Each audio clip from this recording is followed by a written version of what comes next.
Madame, Monsieur, bonsoir. Dans ce nouveau numéro d'Éco-Débat, nous allons disséquer le marché de l'art au Maroc.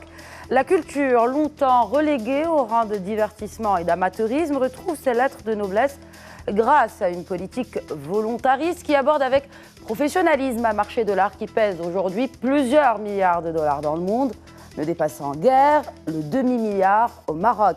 Les artistes marocains confirmés comme Rerbaoui, Cherkaoui ou encore un Belkahia ont toujours la côte et certains de nos jeunes peintres commencent même à percer. Personnellement, j'ai été agréablement surprise en préparant cette émission de savoir que des œuvres d'artistes marocains sont vendues à des millions de dollars. Mais comme tous les marchés, celui de l'art est régi par la loi de l'offre et de la demande. Alors, bulle spéculative ou véritable mine d'or, les avis divergent. En effet, après la crise financière de 2008, beaucoup d'investisseurs se sont réfugiés dans les toiles de grands maîtres ou de créations de génies des temps modernes pour leur épargne. Pas plus tard que cette semaine, la toile Salvator Mundi, traduisait Le Sauveur du Monde de Léonard de Vinci, a été adjugée à 450 millions de dollars. Un record absolu car, en plus d'un potentiel de gain intéressant, l'investissement dans ce marché n'est frappé d'aucune fiscalité vu l'absence de réglementation. Mais nous, où en sommes-nous de ces chiffres astronomiques et notre art est-il bien représenté à l'international ? Au Maroc, ce marché est-il vraiment structuré ? Y a-t-il une réelle politique de prix et comment est-elle fixée ou comment est fixée cette fameuse cote de nos artistes marocains ? Et en parlant politique, comment pourrait-on envisager une politique culturelle marocaine influente ? Comment un galeriste jongle-t-il pour la survie de son business tout en gardant un esprit de diffuseur, de création et de beauté ? Les professionnels de l'art sont avec nous ce soir pour partager leur expertise et leur esprit critique afin de mieux comprendre ce marché. Un triptyque composé tout d'abord de Nabil Bayhia. Bonjour. Bonjour. Alors vous êtes directeur associé au cabinet de consulting Mazars, mais en plus du conseil stratégique, vous êtes aussi l'auteur des politiques culturelles à l'âge du numérique, l'exemple du Maroc, un ouvrage sur les politiques culturelles dans lequel vous analysez leur origine et vous proposez des pistes pour avoir une meilleure, en tout cas plus efficiente politique culturelle à l'ère d'Internet. Nous allons en parler un peu plus en détail. Également sur ce plateau, j'ai le plaisir de recevoir Abla Ababou. Bonsoir. Bonsoir et merci pour votre invitation. Bienvenue. Alors donc vous êtes galeriste et avec également plusieurs, pinceaux à votre arc, si je puis me permettre. Corde à votre arc. Mais vu qu'on parle d'art et de peinture... Votre palette alors. À votre palette, merci. Mehdi Haj Khalifa est également sur ce plateau. Bonsoir. Bonsoir. Vous êtes donc directeur général de Another Life Company et également président d'une toute jeune association, l'AMPAV. Il s'agit de l'association marocaine des producteurs et diffuseurs d'art visuel. Bienvenue à vous aussi. Bienvenue, merci.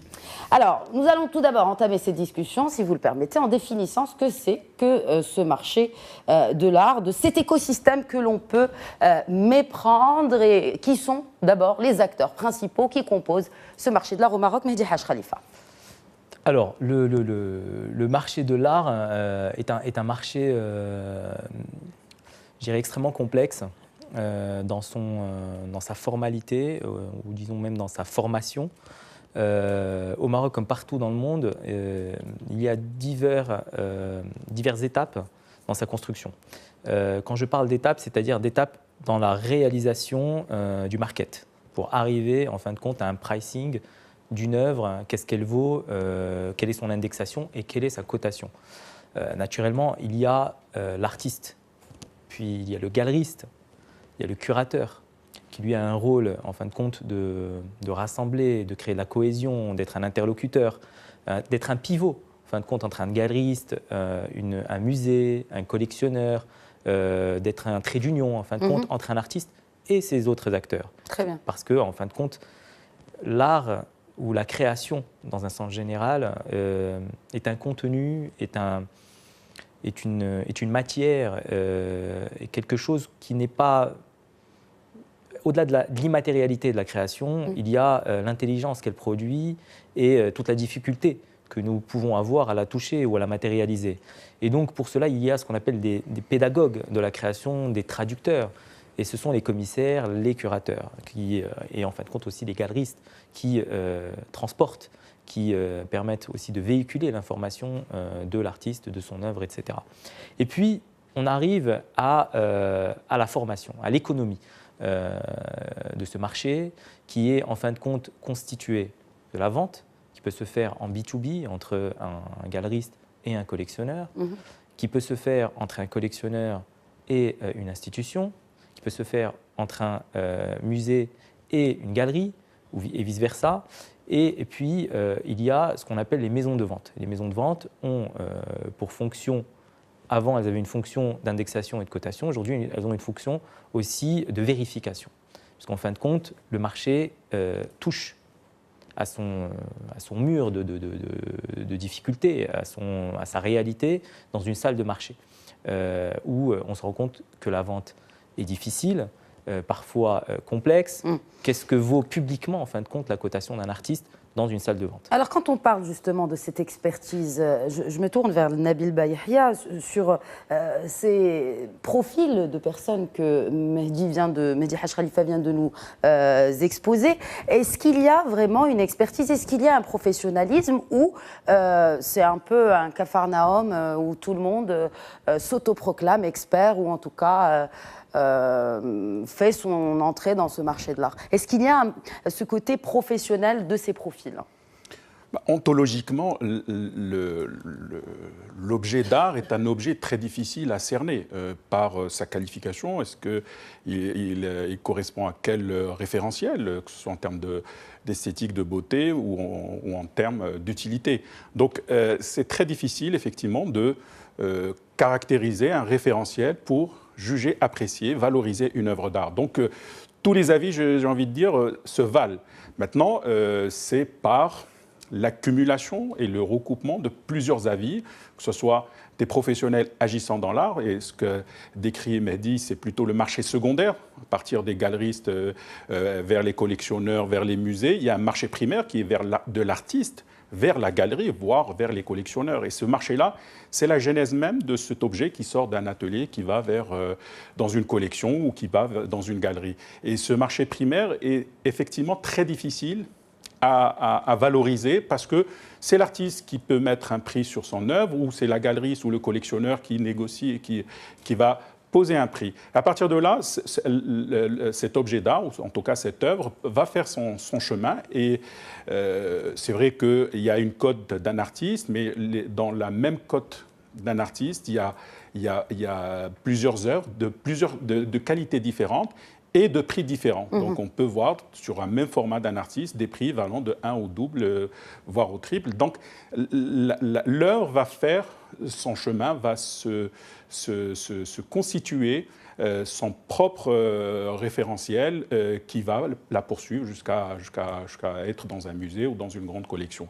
Donc c'est très difficile. Maintenant, aujourd'hui, nous avons des professionnels, nous avons des maisons de vente, nous avons des galeristes qui ont accumulé une expérience, une maturité dans leur travail, dans leur professionnalisme, qui arrivent à juger la trajectoire potentielle d'un artiste, d'une œuvre et donner un prix de référence qui, bien sûr, obéit aux règles de la loi de l'offre et de la demande, bien entendu. Qui obéit justement à cette règle de l'offre et de la demande, mais qui... Parce qu'on ne peut pas parler de tout cela sans qu'il y ait cet aspect de spéculation qui revient à chaque fois, et notamment sur des artistes. Alors, je me tourne vers... Nous allons revenir à ce point très, très intéressant qui est sur l'indexation des prix. Ablé Ababou, quel regard portez-vous aujourd'hui en tant que galeriste sur le marché de l'art au Maroc, sachant que avant d'être galeriste, vous êtes intéressé de très très près, de par votre travail de journaliste ou votre métier de cette époque. Quel regard portez-vous sur ce marché de l'art aujourd'hui ? Personnellement, il y a un véritable marché, un peu balbutiant, en train de se structurer. On n'est pas comme en Europe ou aux États-Unis où toutes ces choses-là existent depuis des siècles. Nous, on peut parler déjà, nos peintres ont commencé à émerger un petit peu à partir du protectorat. Donc on a une histoire jeune et on s'adapte à cette histoire jeune. Mais il y a des talents, il y a des discours, il y a des professionnels C'est en train de se structurer et c'est normal. C'est normal. Donc pour vous, on est encore au balbutiement. Est-ce que cette composition du marché de l'art au Maroc, pour vous, qui êtes galeriste, est structurée de manière efficiente pour porter justement cet art à l'étranger et même ici au Maroc? Ça commence. Des fois, il y a un peu quelques autocotations, par exemple, quand un artiste passe dans une maison de vente, des fois, ce qu'on retrouve souvent au Maroc, il vend un tableau dans une maison de vente à tel prix et il reste à ce prix-là, alors que ce n'est pas son prix. Pour arriver à établir, dire moi je vaux tant, par exemple je vaux 1 million de dirhams, il faut que ce 1 million de dirhams soit passé 7 ou 8 fois dans une maison de vente. Et là, oui, c'est une vraie cotation. Donc les cotations ne sont pas toujours respectées, il y a souvent une autocotation. Mais bon, on jongle avec et c'est en train de venir. J'y crois, la preuve. Je prends le risque d'être galeriste et voilà. Nous allons parler du risque d'être galeriste. Mehdi Haj Khalifa, une réaction? Je ne suis pas tout à fait d'accord sur la classification entre marché primaire et marché secondaire, parce qu'en fin de compte, aujourd'hui, il faut se battre contre la possibilité de détruire ou de déstructurer la capacité que le Maroc peut avoir à définir un vrai marché. Parce qu'un vrai marché, en fin de compte, il est fait de vrais acteurs. Et il est fait aussi de vrais moments. Et aujourd'hui, nous vivons un moment très particulier qui, depuis 2000 à 2008, comme vous l'avez dit tout à l'heure, jusqu'à la crise, on a vécu une évolution du marché de l'art à travers aussi l'évolution de l'immobilier, parce qu'en fin de compte, généralement, le marché de l'art suit l'évolution de l'immobilier dans le monde entier et de façon historique. Et aujourd'hui, depuis 2008 à aujourd'hui, nous avons vécu une petite crise systémique du marché, parce qu'en fin de compte... Quand vous dites nous avons vécu, c'est une crise généralisée, parce que si on voit les chiffres dans le monde, il y a rien que pour l'année 2016, un chiffre d'affaires de 12 milliards de dollars, avec une hausse de 11% de ce chiffre d'affaires. Est-ce que le Maroc vous parlez du Maroc? Non, le Maroc n'a rien à voir avec la structuration du marché international. Non, ce que je veux dire, c'est que quand on parle d'évolution, il faut juste préciser. Donc là, on est bien dans, effectivement, le cas du Maroc en particulier. Ce qu'a dit Ebla est extrêmement vrai. On est dans une construction très récente, très jeune du marché et de son écosystème ou de son univers. D'accord. Maintenant, aujourd'hui, ce qui est arrivé après post-2008, c'est que, je vais vous donner un exemple, il devait y avoir 6 galeries, 10 galeries à Casa, il y en a eu 20 à partir de 2007, par exemple, et c'est revenu maintenant, justement en 2015. C'est comme quand on parle de création d'entreprises en général, mais est-ce que dans le temps, elles tiennent? En 2015-2016, ces mêmes galeries qui se sont créées très vite ont fermé très vite, parce qu'elles se sont rendues compte de la fragilité de ce mécanisme ou de ce marché dans lequel nous sommes. Ceux qui existaient depuis 2000 et même avant continuent à exister, parce qu'en fin de compte, ils sont de réels acteurs du marché. Ils ont de réelles relations avec les artistes, ils ont de réelles relations avec leurs collectionneurs et leurs acheteurs. D'accord ? Donc maintenant, ce qu'il se passe dans le marché, c'est qu'il y a une tentative de construction, il y a des maisons de vente qui existent, qui font très bien leur travail. Il y a des curateurs qui émergent et qui essayent d'exister difficilement, parce qu'en fin de compte, les institutions ne font pas leur travail. Quand une banque fait une exposition d'un artiste, elle ne fait pas appel à un curateur au Maroc. C'est inadmissible. Il faut qu'on précise aussi à nos téléspectateurs, pour qu'on explique bien le rôle de ces banques, parce que vous parlez de banques, ça veut dire que ce sont des clients institutionnels. Il faut juste préciser qui achète l'art justement aujourd'hui, Nabil Bahia. Je reviens. Aujourd'hui, on va dire, c'est d'abord les collectionneurs et quelques institutionnels privés. L'État achète très peu, ou quasiment peu du tout. Pourtant, le patrimoine de l'État en œuvres d'art est extrêmement maigre. Et aujourd'hui, si on a une volonté de créer des musées et de les doter de véritables collections, il faut que l'État consacre des budgets pour l'investissement. Et ce levier-là de l'État, et on va parler peut-être aussi du mécénat et peut-être avoir un levier fiscal pour que les entreprises privées investissent dans l'art. Et on va expliquer peut-être tout à l'heure pourquoi c'est important d'investir dans l'art. Alors pourquoi c'est important justement ? l'objet d'art est un objet extrêmement puissant en matière de construction d'une identité, qu'elle soit nationale ou, je dirais, dans une entreprise. C'est un médium qui permet de sensibiliser les collaborateurs sur la notion d'esthétique, la notion de beau, la notion, je dirais, de discours, parce que l'œuvre d'art, ce n'est pas juste une composition des couleurs où on va dire quelque chose de beau, mais c'est aussi des idées, un discours. Et souvent, nous avons des artistes marocains qui ont derrière leur création un véritable discours qui ouvre les perspectives, qui ouvre le cadre social où nous vivons et qui, je dirais, casse les plafonds de verre pour justement avoir une identité ouverte et une identité ancrée dans l'universalisme. Et donc, ces collections au sein des entreprises ont véritablement un rôle, bien sûr pour les collaborateurs, mais aussi on le voit à travers un certain nombre de fondations d'institutions bancaires ou autres qui ouvrent au public ces collections avec, je dirais, souvent la gratuité, ce qui est un travail de démocratisation culturelle très important parce qu'il pallie à la déficience de l'État sur cet aspect-là d'art plastique. Et donc, c'est très, très important, autant pour les collaborateurs que pour le public qui assiste à ces expositions. Donc, c'est important. J'ajouterai que pour ces institutions, c'est aussi un bon investissement. On l'a dit tout à l'heure, enfin on va le dire, on va en parler. L'art est aussi je dirais, un axe d'investissement au-delà de l'investissement. Les puristes préfèrent ne pas justement considérer l'art comme un investissement, mais plutôt comme quelque chose que vous avez cité, c'est-à-dire que pour ne pas rester figé un peu sur cet aspect de bénéfice. Or, force est de constater que c'est un investissement et que c'est une valeur refuge aujourd'hui. Alors, acheter de l'art pour dire juste je place de l'argent, voilà, je ne suis pas d'accord. C'est un placement. Mais acheter de l'art en disant j'ai des actionnaires, l'entreprise ne peut pas être philanthrope. L'entreprise est une entité morale, elle ne saurait être philanthrope. Donc si elle achète des collections qui devaient perdre de l'argent, les actionnaires diraient stop, maintenant acheter de l'immobilier, des actions ou des obligations. Donc il faut avoir cette double vocation, une vocation de placement, je dirais, pas rentable, mais prudent, et une vocation de partage, une vocation d'ouverture et de soutien à la création et au soutien à la démocratisation culturelle pour donner accès à ceux qui n'ont pas les moyens d'acheter ces œuvres, de pouvoir venir les admirer, les regarder et de discuter autour de ces créations. Donc, ces institutions, aujourd'hui, mettent de l'argent dans ces collections.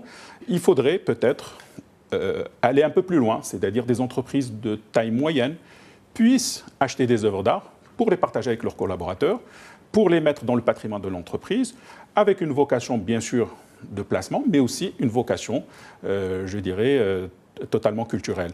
Et ça, s'il n'y a pas des mécanismes fiscaux, notamment une loi mécénat qui pourrait aider ces entreprises à investir en défiscalisant une partie de cet investissement, les entreprises ne trouveraient aucun intérêt à le faire. Sinon, souvent, ce qui se passe, c'est que les patrons de ces entreprises amènent leurs propres collections privées et les mettent à la disposition de l'entreprise pour justement partager ces objets d'art. Quand on parle d'objets d'art, Abla Babou, est-ce que aujourd'hui l'art a vraiment sa vraie valeur pour un public d'initiés ou est-il aujourd'hui à la portée de tout le monde? Parce que quand on parle d'œuvres d'art et d'apprécier cette beauté qu'est une œuvre d'art, est-ce qu'aujourd'hui nous avons la maturité culturelle, en tout cas au Maroc, pour apprécier ces œuvres? Mais tout le monde a la maturité d'apprécier une œuvre d'art. Et justement, de plus en plus, il faut que la culture que la culture aille vers les gens. Quand on voit des enfants passer devant des fresques dans les rues, on les voit s'arrêter, on les voit admirer, regarder. Tout le monde a cette sensibilité. Il faut pas, l'art n'est pas quelque chose d'élitiste, Mais quand je parle, peut-être que je me suis mal exprimée, c'est-à-dire quand on dit apprécier, veut dire acheter aussi. Est-ce qu'on y croit? Est-ce qu'on croit à cela aujourd'hui, à voir quelque chose de beau et de vouloir mettre son argent dedans? Et oui, il y a quelques collectionneurs, ils ne sont pas très nombreux, mais il y en a avec un véritable regard, qui suivent certains artistes, qui veulent également investir dans l'art, mais ce n'est pas la cause première, c'est ne pas perdre d'argent en cours de route, oui. Et ils ne sont pas très nombreux, je crois qu'on répertorie le nombre de collectionneurs au Maroc à 2500. Des vrais collectionneurs, c'est ça? Ouais. Donc ils ne sont pas nombreux, mais il y en a, avec un véritable intérêt, Bon, c'est pas beaucoup. C'est pas beaucoup, non. Mais au-delà des collectionneurs qui sont justement des initiés, pour le citoyen lambda, en tout cas avec un certain pouvoir d'achat, acheter une toile ne fait pas partie de la culture marocaine, si? Ça dépend, si, de plus en plus. Ça commence, mais oui. c'est aussi une question d'éducation. Voilà. Je pense, pour compléter ce que disait Ebla, il y a deux dimensions un peu platoniciennes dans l'appréciation d'une œuvre. Il y a la dimension sensible, c'est-à-dire la sensibilité au beau, mais aussi la dimension d'intelligible, c'est-à-dire qu'est-ce qu'il y a derrière cette œuvre d'art, quel discours, quel questionnement elle nous amène. Et donc ces deux dimensions que Kant a défini l'art comme, ou l'objet d'art ou l'œuvre d'art comme ce qui est beau et universellement sans concept, c'est-à-dire sans aucune explication, on dit, je sais pas, on pose un objet d'art et on prend un Marocain, un Allemand, un Chinois et un Argentin et on leur dit est-ce que c'est beau? Et tout le monde va dire que c'est beau. Ça c'est l'acception un peu kantienne de Kant. Hegel a introduit une deuxième acception qui est le sens de l'idée. Quelle est l'idée derrière l'œuvre? Et qui a donné lieu à l'art contemporain où, à la limite, on peut se passer de la beauté en gardant juste l'idée, juste le discours, parfois peut être politique, parfois social, et qui va amener ce regardeur à se poser des questions et à apporter des réponses, ou en tout cas à générer ses propres réponses. Donc, cette deuxième partie, le sensible, on va dire, chacun a son libre arbitre, chacun apprécie à sa manière. En revanche, la partie intelligible nécessite de l'éducation, nécessite des codes, un savoir-faire, comment comprendre et lire une œuvre d'art, sans rentrer dans l'histoire de l'art, mais au moins à décomposer des outils, ce que c'est la couleur, la lumière, la perspective, la composition, comment une œuvre d'art est construite, quel est le chemin que traverse l'artiste pour arriver à cette création. Et ça s'apprend. Et je pense que c'est un des rôles du système éducatif, l'État et tous ceux qui participent à l'éducation, à amener nos enfants à comprendre l'art et comprendre comment se lit et comment s'apprécie une œuvre d'art sur la dimension intelligible. Mehdi Haj Khalifa. Oui, tout ça, c'est clair, c'est vrai. Je veux dire, on parle vraiment là, on parle vraiment du fond des choses, quoi. L'importance, en fin de compte, et la place de l'œuvre d'art dans sa généralité, et tout ce que dit Nabil, c'est exactement. Et c'est ce dont nous tous, je pense, nous battons en fin de compte, c'est que pour que la population marocaine soit plus sensible, soit plus touchée, soit plus qu'il y ait une accessibilité. Comment par le travail d'un monsieur qui est Mehdi Rotbi, en tant que président des fondations, ce qui a été fait, c'est extraordinaire au sein des musées, par un travail d'un monsieur comme monsieur Drissi qui dirige le musée Mohamed VI et qui travaille aussi sur d'autres choses, par le travail des galeristes qui font un travail incroyable sur l'ensemble du territoire. C'est-à-dire pour mettre en avant des artistes marocains. Mais vous n'imaginez pas le travail que fournissent les galeristes, les curateurs au Maroc, les artistes, je veux dire l'ensemble des acteurs réels du marché de l'art et du système, sans parler même du marché de la discipline. C'est un travail énormissime et vraiment très très difficile parce qu'en fin de compte, l'économie de l'art au Maroc, c'est une économie qui n'arrive pas à toucher les réels grands acteurs parce que les réels grands acteurs, au-delà des banques, au-delà de l'État, au-delà des collectionneurs, ce sont les grandes entreprises, ce sont les grandes industries, ce sont les institutions publiques et privées, ce sont aussi les communes, les régions qui doivent créer des fonds municipaux, qui doivent penser à un rond-point au lieu de monter dans des schémas économiques majeurs, de trouver des modèles de financement où on peut financer un artiste, pas dans tous les ronds-points, mais un rond-point sur 10.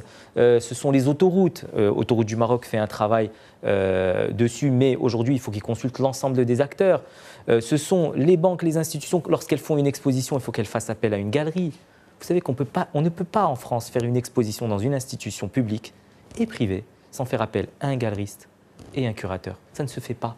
Ça se fait au Maroc aujourd'hui? Au Maroc, non, ça ne se fait pas. Au Maroc, ça ne se fait pas. Non, ce que je veux dire, c'est que si une institution publique ou privée désire exposer un artiste ou plusieurs... Elle appelle l'artiste au téléphone et elle voit comment on peut faire, etc. Il n'y a pas de structurant. Parce qu'en fin de compte, ce directeur marketing, parce qu'en fin de compte, c'est relayé soit au directeur marketing, alors que ce n'est pas du tout du marketing. C'est l'image de l'entreprise. Je ne parle pas de toutes les banques, parce qu'il y a des banques comme Tijari, Wafa Bank et d'autres. Je ne sais pas si on peut citer, sans citer de nom, merci. Je ne vais pas citer de nom. Il y a des banques qui font un travail exemplaire parce qu'en fin de compte, ils respectent ce modèle structurant.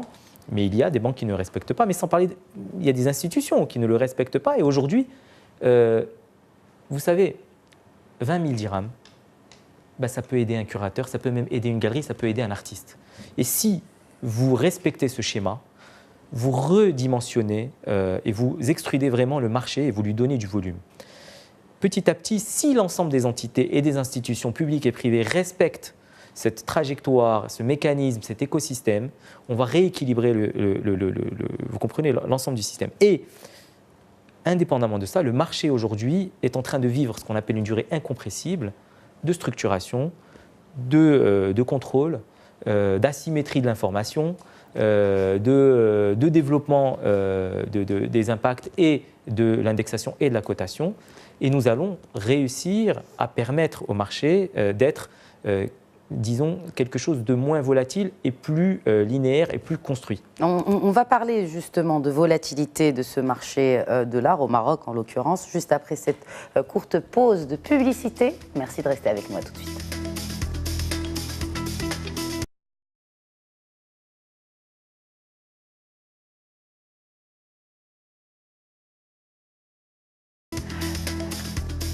Madame, Monsieur, bonsoir et bienvenue si vous nous rejoignez. Vous regardez Éco-Débat qui consacre le numéro de cette semaine au marché de l'art, en compagnie bien sûr de professionnels de l'art qui sont avec moi sur ce plateau. Alors, juste avant la pub, nous parlions de contrôle, nous parlions aussi de volatilité du marché de l'art. C'est un marché comme tous les marchés qui dépend certes de l'offre et de la demande, mais il y a beaucoup de volatilité. Alors, on le voit, il y a un impact sur quelques artistes, d'ailleurs, qui se vendaient bien et qui ne se vendent plus assez. Est-ce que c'est un impact d'un effet de mode? Est-ce que finalement, est-ce que c'est pas un effet de qu'on a surcoté, merci, surestimé, voilà. Donc est-ce que c'est le cas ou qu'est-ce que c'est exactement, Nabil Bayahi?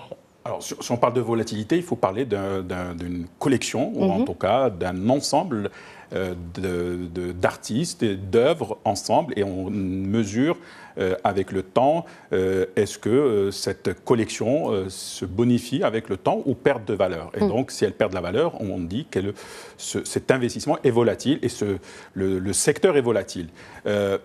Aujourd'hui, on peut répondre à cette question que ce soit au Maroc ou malgré le fait que ça ne soit pas mesuré de manière scientifique par des mesures, que ce soit parce que nous n'avons pas de fonds d'investissement en art, nous n'avons pas des maisons de vente qui publient des chiffres sur les adjudications, et ce n'est pas à l'échelle pour former un modèle qui permet de juger la volatilité.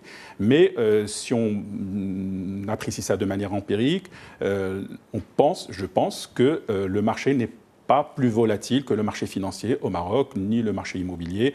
Donc une collection se bonifie avec le temps et sa rentabilité, son rendement, si on peut parler d'aspect financier, est à peu près le même qu'un rendement financier. Et c'est le cas aussi dans le monde entier. Aujourd'hui, il y a des statistiques et des études. Parfois meilleures. Très rarement. Aujourd'hui, au niveau international, les études, que ce soit Standard & Poor's ou plusieurs maisons agences de notation, calculent le rendement financier dans l'art et le comparent à plusieurs marchés. D'abord, le marché financier. L'art est moins important, moins volatile peut-être, moins rentable que le marché financier.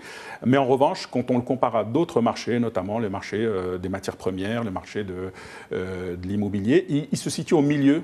Est-ce que l'art aujourd'hui est une valeur refuge? Alors, pareil, si vous prenez une collection, oui, c'est une œuvre refuge. Si vous constituez une collection avec plusieurs artistes, plusieurs œuvres d'art, la moyenne sera toujours rentable. Très bien. Maintenant, si vous prenez un seul artiste et vous dites moi j'ai une religion pour cet artiste, vous n'achetez que cet artiste, vous prenez un risque. Soit vous triplez votre rendement, votre placement, soit vous le divisez par deux parce que l'artiste, à un moment donné, dans sa carrière, a été extrêmement surcoté.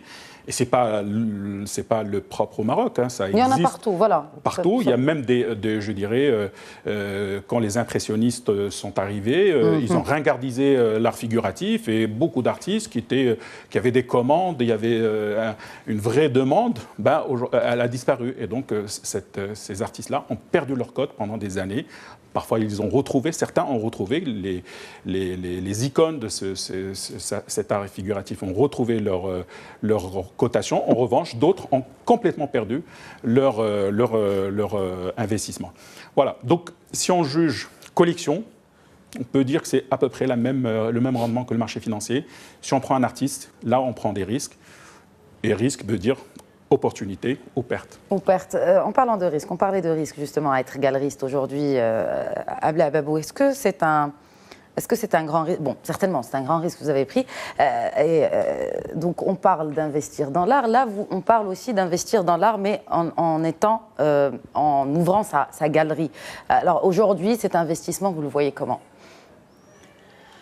Écoutez, je me suis même pas trop posé de questions parce que si je m'en étais posé, j'aurais rien fait. Pourquoi ? Parce que en ce moment, tout le monde le vit. Il y a une certaine crise.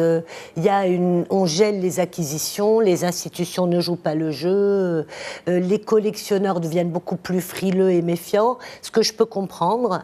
Pourquoi ils deviennent frileux ? À un moment donné, il y a eu une flambée de prix, une bulle spéculative où beaucoup de gens se sont fait avoir, notamment en achetant aussi des faux. Donc, il y a beaucoup de faux au Maroc aujourd'hui. Il y a eu, oui, comme partout. Comme partout dans le monde. Comme partout dans le monde. Il y a eu pas mal de faux. Il n'y en a pas plus. Oui, pas plus. Je veux dire, dans le monde, ça ne se vend pas aussi facilement que ça se vendrait au Maroc. Est-ce qu'on a assez d'experts ? C'est la même chose. C'est la même chose. C'est la même chose. C'est même quota. On est sur le même quota. Parce qu'il y a un marché de particulier à particulier où le faux peut circuler sans aucune régulation, expertise. Oui. Et donc pour finir votre idée, en fait. Donc on parlait justement de cette question de faux et de risque aussi d'ouvrir sa galerie, parce que on a bien sûr aujourd'hui un musée d'art contemporain et moderne à Rabat, mais en termes de galerie, et il n'y en a pas beaucoup non plus. Ben justement, de toute façon, j'aime tellement ce que je fais que je n'ai pas le choix. Donc, il faut des galeries. Rabat est de plus en plus est une capitale culturelle.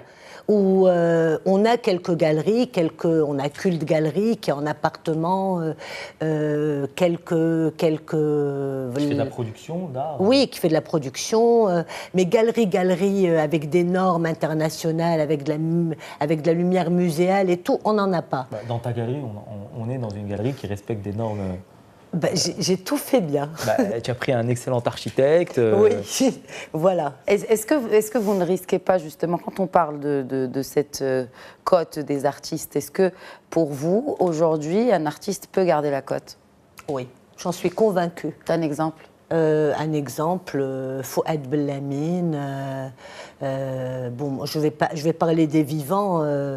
Je crois aussi aux artistes que j'expose, Mouned Chrat ou Mahi Bin. Mahi Vous Bin exposez aussi. Il a toujours la côte, Mahi Bin aujourd'hui. Il a toujours la côte. Oui. En tous les cas, ça n'a jamais diminué. Alors quand les gens, ça n'a fait que prendre de la valeur et ça ne pourra que prendre de la valeur. D'accord. On peut acheter moins, mais c'est une valeur sûre. Menzi Haj Khalifa, vous êtes galeriste aussi. Enfin, producteur d'art visuel, n'est-ce pas? Et distributeur également. Donc on peut... aujourd'hui, la place justement de l'artiste marocain dans les galeries marocaines, est-ce qu'il y a un quota? Est-ce que les galeries choisissent justement un artiste selon sa cote? Qui définit finalement cette cote de l'artiste vis-à-vis du marché? Je vais répondre d'abord à qui définit. C'est exactement ce qu'a dit tout à l'heure Nabil. Il y a un marché primaire et il y a un marché secondaire qui, pour moi, et pour nous tous d'ailleurs, est ce vers quoi nous devons aller, c'est-à-dire une structuration du marché. Qui définit le prix d'une œuvre? C'est vraiment la chose la plus complexe, parce que on n'arrive pas jusqu'à présent... Est-ce que c'est l'artiste? Est-ce que l'artiste arrive à la galerie et donne une collection et dit, voilà, ça je veux tant pour cette toile? Il peut, mais ça n'est jamais le cas. Oui. Ça n'est jamais le cas, parce qu'il y a une discussion qui se crée entre le galeriste et l'artiste. Il y a des comparatifs par rapport à naturellement, du format, de la technique, des frais de production, etc. Et généralement, ça sort d'un commun accord entre le galeriste et l'artiste, suivant l'expertise de ce galeriste et de son comité, de ses amis, de son expérience, de ses amis dans la discipline, bien entendu, de son expérience, de ce que les autres artistes font, de ce que les autres... D'où vient cet artiste? Est-ce qu'il a exposé? Dans quel musée? Quelles sont les institutions publiques? Quelle est la trajectoire de l'œuvre? Donc c'est ce qui construit sa cote. Et naturellement. Qu'est-ce qui fait aujourd'hui qu'un artiste anglais comme Damien Hirst vende une armoire à pharmacie à 1,2 million d'euros et qu'il en vende 10 par mois? C'est parce qu'en Angleterre, il y a des milliers de musées et que cet artiste-là a fait une centaine des musées majeurs. Donc ce pays a déjà un écosystème fort, avec énormément de public, avec énormément de professionnels qui viennent voir cet art-là. Avec une foire aussi. Avec des foires, avec Frieze, voilà. Avec un ensemble de foires. Et il constitue déjà une force économique et une force média extrêmement puissante qui influence sur le marché international. Nous, au Maroc, comme disait Ebla, on est dans la construction et on vit des durées incompressibles de la construction de ce marché. Donc le prix d'une œuvre, si vous comparez, parce qu'on dit souvent l'artiste marocain est cher, il y a des artistes marocains qui valent cher. Belkaya, Gherbaoui, Cherkaoui et bien d'autres, ils sont chers parce qu'ils le méritent, parce que leurs travaux sont incroyables. Le fond de leur projet et de leur vie est incroyable. Et ils ont amené le Maroc dans des lieux extraordinaires, comme des musées internationaux, à dialoguer avec des populations, à amener le dialogue, à amener justement la discussion. Donc, si vous voulez, ces artistes-là méritent ces prix-là. Les jeunes artistes marocains qui arrivent aujourd'hui sont dans des prix très raisonnables quand on les compare aux autres artistes africains. Donc pour vous, c'est vraiment une reconnaissance de l'artiste, c'est-à-dire la cote de l'artiste est faite sur la base d'une reconnaissance de son travail et non un effet de mode ou... non. C'est une formation qui est une dialectique entre l'artiste ou et son galeriste et le marché, et c'est un va-et-vient, et à un moment donné, ça s'ajuste. Mais est-ce qu'il y a une régulation à tout cela? Encore une fois, est-ce que... Maintenant, il n'y a pas de régulation, en fait. On y vient. Oui, on y arrive. Franchement. Seulement aujourd'hui, de ce qu'on discute, c'est le 1%. Il faut aussi rappeler qu'il y a 99% d'artistes qui n'arrivent pas à vivre de leur métier, de leur art. C'est vrai. Et sont obligés d'aller vers un travail alimentaire, soit en tant qu'enseignant, soit en tant que graphiste, soit en tant que, parfois, autre chose complètement en dehors de l'art. Et ça, c'est un vrai gâchis, parce qu'il y a beaucoup de vocations, des jeunes qui ont fait les beaux-arts, et aujourd'hui, si vous prenez une promotion des beaux-arts, et vous regardez sur 20 ans, les lauréats des beaux-arts quels sont ceux qui sont restés dans leur métier, vous ne dépasserez pas 10%. Est-ce qu'il suffit de faire une école des beaux-arts? Est-ce qu'aujourd'hui, la formation dans notre école des beaux-arts avec un diplôme qui est reconnu, donc une seule dont le diplôme est reconnu est celle de Tétouan, est-ce que ces jeunes lauréats de ces écoles, de cette école en particulier ou d'autres, est-ce qu'ils ont la formation nécessaire pour apprendre une technique? Non, je termine. Oui. C'est-à-dire, est-ce que c'est suffisant d'apprendre les techniques? Ou il faut aussi apprendre à se vendre, à parler de son art, parce qu'il y a un problème de communication. Souvent, on retrouve ça avec des artistes qui sont pleins de génie et qui n'arrivent pas à définir leur art, leur propre art. Alors, ce qui est bien, c'est que ceux qui vont dans les écoles de beaux-arts, comme les galeristes qui ouvrent des galeries, c'est à 99,99% des gens passionnés. Militants. Ceux qui ouvrent des galeries, pour moi, c'est des militants. Ils le font par passion, d'abord, avant d'exercer un métier ou une profession pour gagner leur vie. Ceux qui vont dans les écoles de beaux-arts, c'est des vrais passionnés. Oui. Moi, je les vois, je les connais. Mais est-ce qu'il y a une différence entre passion et après, quand on a un diplôme, comment on attaque justement ce marché de l'art? Parce qu'on va... On y travaille foncièrement. Je vais faire une parabole avec d'autres filières, comme le sport. Ce qui empêche la créativité ou l'expression du talent, c'est la peur de l'avenir. Quand un sportif s'inquiète sur sa carrière, comment il va évoluer, comment il va vivre, de quoi il va nourrir ses enfants. Il sait très bien que sa carrière est très fragile, elle dure quelques années. Donc il a peur d'une seule chose, se blesser et s'arrêter de faire son sport. Donc l'engagement est atténué. Quand en revanche, il sent que son avenir est sécurisé, il laisse libre expression à son talent, il travaille de manière apaisée. C'est pareil pour un artiste. Quand un artiste sent que son avenir est plus ou moins protégé, soit par les institutions publiques, soit par l'écosystème entre galeries, collectionneurs, institutions, et il sait qu'en exerçant son art, en laissant libre à son talent, il va gagner sa vie, il va sécuriser, je dirais, le minimum pour vivre. Aujourd'hui, c'est cette vraie inquiétude qui habite beaucoup d'artistes et qui les empêche à un moment donné de prendre des risques, de dire « je sors de quelque chose que j'ai fait qui a fonctionné pour faire autre chose un peu plus soit subversive, soit un peu plus osée ». Ils ne le font pas parce qu'ils ont peur. Ils ont peur que demain, le marché ne les reconnaîtra pas. Parfois ne les acceptent même pas. Ils ne rentrent même pas dans le marché, ils ne sont même pas cotés. Des heures qui valent 400, 500 dirhams. Et donc, avec ça, vous ne vivez pas. Quand vous faites une heure pendant 4 jours, 5 jours, à 400 ou 500 dirhams, ça ne vous fait pas vivre.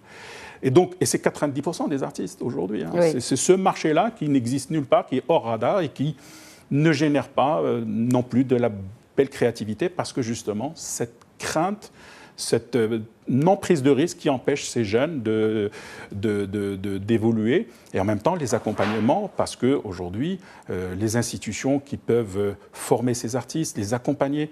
Aujourd'hui, un artiste qui sort de l'école, il n'a même pas un atelier, alors qu'en d'autres pays, il peut trouver un atelier gratuitement, on peut financer ce matériel, ces produits pendant 3-4 ans, jusqu'à ce qu'il soit accepté par le marché. Une fois qu'il est accepté par le marché, il est libre. Mais ce tunnel-là entre l'école et le marché nous fait perdre 90% de nos talents. Mehdi Hadj Khalifa. Sans idéaliser non plus, parce que dans le monde entier, vous le savez bien, on ne pourra jamais arriver à des taux pour que l'artiste vive. Un peu plus d'1% quand même. Enfin. Bien sûr. Pour arriver à ça, il y a aussi des problématiques, tu le sais, il y a des problématiques fiscales qu'il faut mener. Il faut réaménager le territoire fiscal de la création. Il faut que l'État comprenne quelle est la discipline de la création dans un sens général. Quelles sont les fiscalités à créer, quels sont les formats d'entrepreneuriat. L'auto-entrepreneur dans l'art n'est pas le même qu'un menuisier. Donc il y a l'ensemble des choses. Et je pense, et il me semble très très important, de comprendre qu'il faut que l'État crée un territoire de dialogue avec de véritables professionnels, de vrais professionnels, pas aller chercher de vrais professionnels de l'art. Et il y en a au Maroc, beaucoup, qui peuvent amener l'État à comprendre ce dans quoi nous allons, qu'est-ce que cela peut apporter. Et bien sûr, j'encourage, vous le montrez, ce festival de street art. Mais encore une fois, on est dans une compréhension de l'art lorsqu'il est utile. Parce qu'on va aménager des murs, on va embellir la ville, etc. Mais l'évolution de l'art et les vraies œuvres qui vont vers une dynamique, si vous voulez, transportable de la vigueur d'un pays, de la vigueur de sa jeunesse, etc., c'est de l'art très pointu. Nous avons énormément de jeunes artistes extrêmement pointus, avec des œuvres extrêmement fortes, avec un discours, avec un contenu, avec des choses qui sont défendues. Aujourd'hui, les galeristes les comprennent, les curateurs les comprennent, les maisons de vente les comprennent, les collectionneurs sont touchés, mais ce n'est pas suffisant. Parce que nous avons besoin, justement, en amont et en aval, d'aménager un ensemble de territoires favorables à cette dynamique, à cette économie-là, pour faire que le Maroc arrive à créer un art émergent extrêmement fort, à le sortir de son territoire, à l'exporter, à faire des musées internationaux et à exister dans le marché de l'art international, chose dans laquelle nous ne sommes pas encore parvenus. Nous n'existons pas sur ce marché de l'art international. Nous sommes hors radar. Nous sommes en toute modestie. Si on se compare avec des pays arabes, on est à la traîne. Oui, on est vraiment à la traîne. Et même à des pays africains, puisqu'on parle justement même de côtes d'artistes, des côtes d'artistes africains et qui caracolent à plusieurs millions de dollars. Aujourd'hui, on a une initiative qui est le musée Mohamed VI, et c'est une très belle initiative qui est bien dirigée. Maintenant, il faut aller beaucoup plus loin et beaucoup plus rapidement. Je vous donne 2 ou 3 chiffres. Aujourd'hui, vous prenez le musée du Louvre. C'est vrai que la comparaison est hors norme. Mais c'est 10 millions en 2012. C'est juste le plus grand musée au monde, après, effectivement. C'est 10 millions de visiteurs en 2012. Maintenant, ils ont perdu, ils sont à 7,5 millions, parce qu'il y a eu la crise. Mais il y a aussi le phénomène changement de direction. Il y avait Henri Loiret, qui était le président du Louvre à un moment donné, et qui était un garçon brillant qui a révolutionné le fonctionnement du Louvre, qui l'a ouvert vers le mécénat, vers l'entreprise.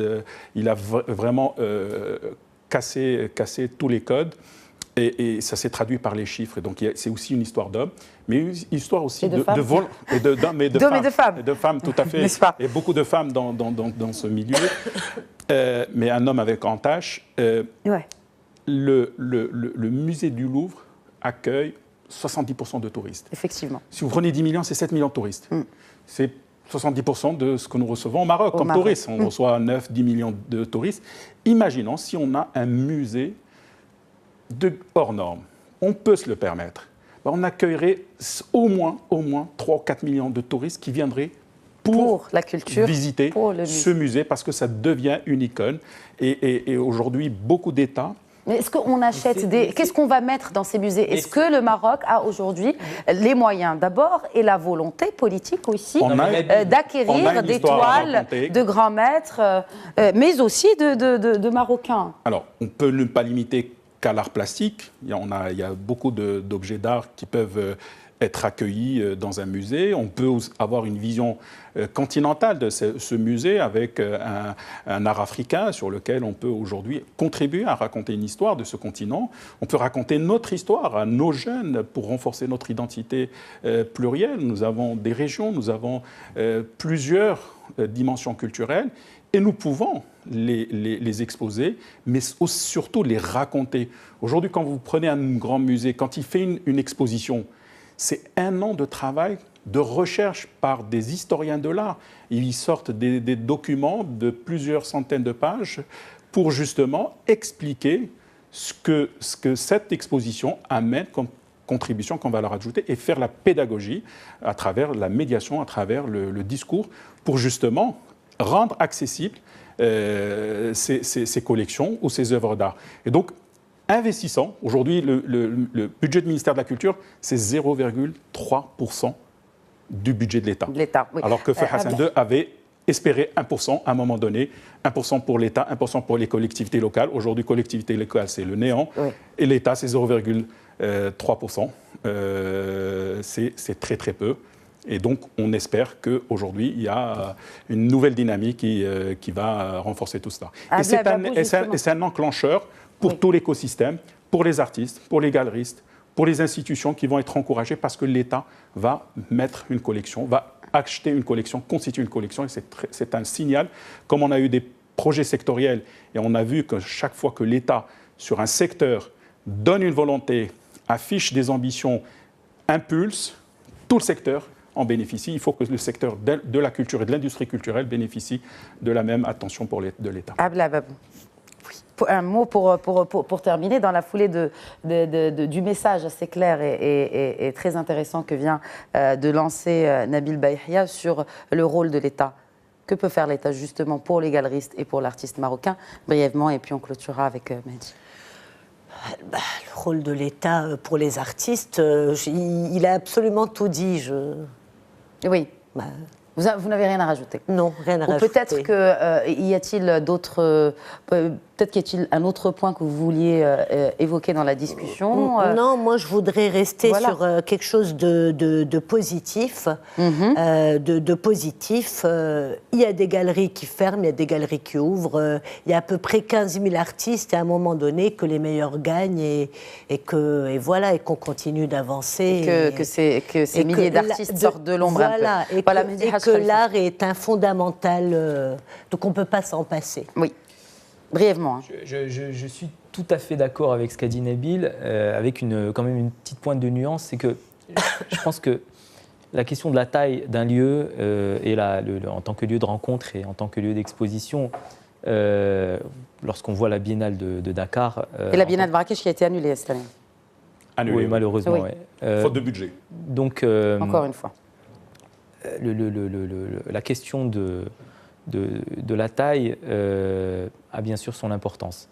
Je pense que ce qui est important, c'est la pertinence du projet et sa qualité. Pour citer un exemple absolument bête, mais il y a un lieu d'ailleurs, mais il était particulier parce qu'il y avait son fondateur, l'appartement 22 à Rabat, qui faisait 22 mètres carrés, fondé par Abdellah Karoum, accueillait les principaux acteurs de l'art international.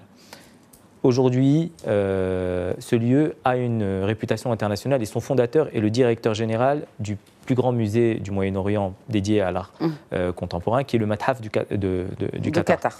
Ce qui est important dans l'art, c'est la qualité de l'œuvre et la qualité de l'artiste. Au Maroc, nous avons cela. Il faut justement créer des points de médiation très forts afin de parvenir à inciter l'État à comprendre. Encore une fois, c'est vraiment comprendre. On est dans de la pédagogie. L'État et le citoyen aussi. L'État et le citoyen. Rappelons justement dans ce cadre l'ouvrage de Nabil Bahiya, Politique culturelle à l'âge du numérique, l'exemple du Maroc aux éditions Mazars. Merci Madame, Messieurs. Descartes, pardon. Madame, Messieurs, merci de votre présence sur le plateau de Éco-Débat pour parler de marché de l'art. Merci à vous tous de nous avoir suivis. Je vous souhaite une excellente suite des programmes sur notre antenne et vous donne rendez-vous la semaine prochaine.